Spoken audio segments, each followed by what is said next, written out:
Today we got a lot of CyberPunk 2077. Well, I guess not a lot, but we got a decent amount of information today. We got something new from the I don't know what they call it. I think it's the something city. Why can't I think of the city now? Whatever, don't matter. We got some new content.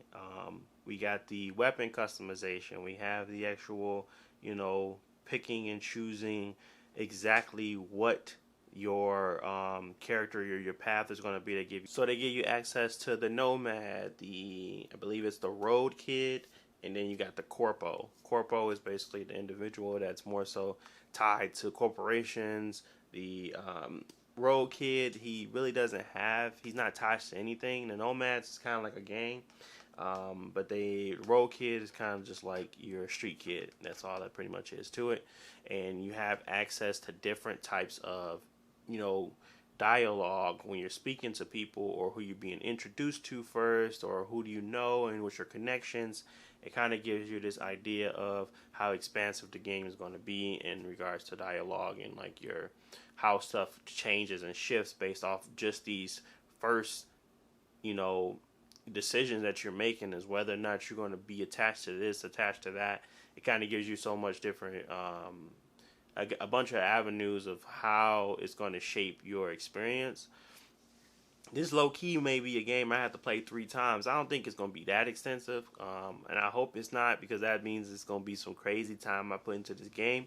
But if it is, which I don't see them Project Red doing like less than perfection, so they may actually go crazy with it. It may be something where you actually are changing fundamentally how you end the game, or how you actually interact with a lot of different things, and it's not just simply you getting extra dialogue trees. It might actually impact the game significantly. That'd be tight. It'd be a lot of gameplay, but it'd be tight.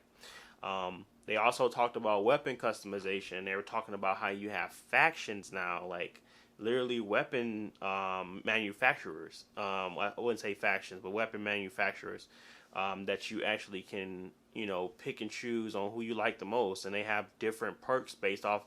It's kind of like Borderlands. And I was just like, like a Project Red game having the complexity of a Borderlands system in it is crazy to me. I mean, I'm excited for the game, obviously, but I'm more excited now to see what they kind of do with that. If they even take a little bit of the smidget of the formula Borderlands created, because I'm really a huge Borderlands fan, play all the DLC. So if they can take even half of what they do when it comes to making the guns feel unique and special and like different, and take that and incorporate that into their world of an RPG, that's crazy. That's insane. That's their whole Borderlands' whole gimmick, is that they have just way too many guns. They have way too many options for you to choose from. They have way too many things that you can just play around with, and to bring that into a type of game like CyberPunk is crazy. That's I'm excited. That's all I'm gonna say on that. I'm ready to go. I'm ready for November 19th. Hopefully that's the same day these new consoles drop. I don't know if I want to play it on the PC yet. I think I might want to stick to the console and then finish it up on one of the newer ones. But who knows? Who knows? Maybe it's something where it may be beneficial for me to play it on the PC. I mean, obviously it has some benefits, but I think I want to try these new consoles out, see what they got, see what Project Red can bring to the table for these consoles, and see what they can actually push. But yeah, man, that was crazy. I mean the samurai stuff and him screaming into the mic, and it didn't really get me, but I know I give them credit for just showing the depth of how they're trying to make this world come alive. They ain't playing. They not pretending to be something else. They're trying to actually build a world that everybody want to be in, and they're minor details they're paying attention to. And you know what I mean when they making minor details? That boy about to be a masterpiece. 10 out of 10. 10 out of 10. You could just look at Zelda, like how they paid so much attention to the small details, how everything interacted with one another.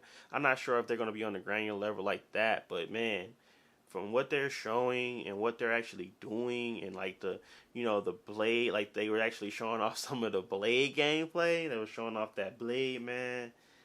I'm ready. I'm so ready for that game now. Um, how people were dying was mad funny. They just lose a head and they just drop like a rag doll. But I take it. I don't even care. I think it was still a great showing. I think it's going to be something that's really going to push these newer consoles to their limits, and hopefully it actually looks good. I don't want it to look like no trash, man. I don't want it to look like no trash. I'm planning on something I want it to actually look good on.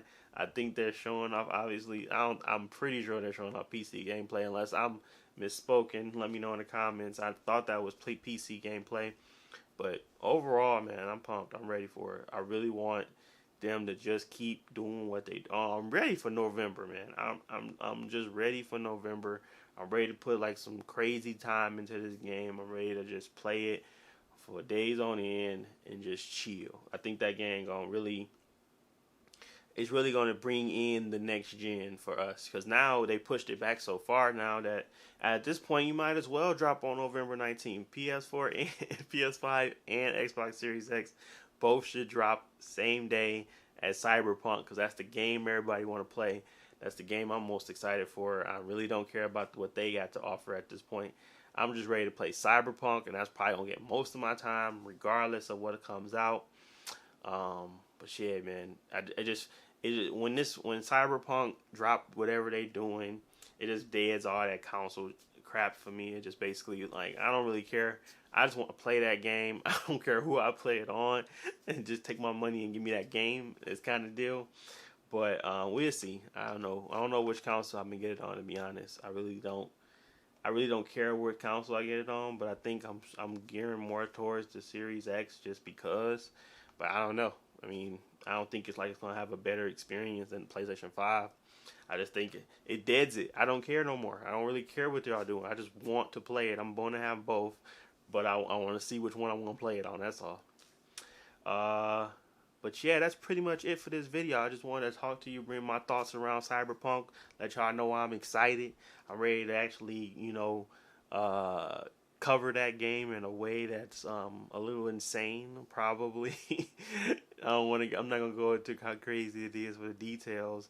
It was funny though, because I wasn't into Witcher that much anyway. I played it, but I wasn't like a diehard fan for CD Projekt Red. I was just more so, I'm infatuated with the world at this point. Cyberpunk's world looks so fun to be in, and so just like interesting to actually be in versus anything else I've seen on the market lately. So hats off to them. I'm ready to play that game. I'm ready to bend some bullets. I'm ready to get my wanted on, bend some bullets around the corner. I'm ready to get my kunai blades on. I'm trying to get my mech enhancements, get my little I don't know what them things is, but they like the I don't know what are those? Whatever they is, the little knives that come out your hand and start stabbing folks. That doesn't look crazy, but yeah, that's pretty much it for me. I'm just excited, man. I'm ready to play it. I'm ready to just dive in, get my money's worth, which I know I am.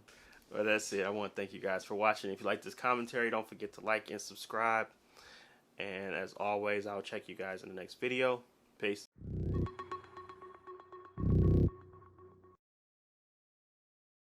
Comment section on YouTube is always ridiculous. I don't know what was going on in that live stream, but everybody was just hating on it. I was like, I don't understand this, but maybe the samurai part when they were just screaming into that mic, I was like, I don't get this, but everything else was fire.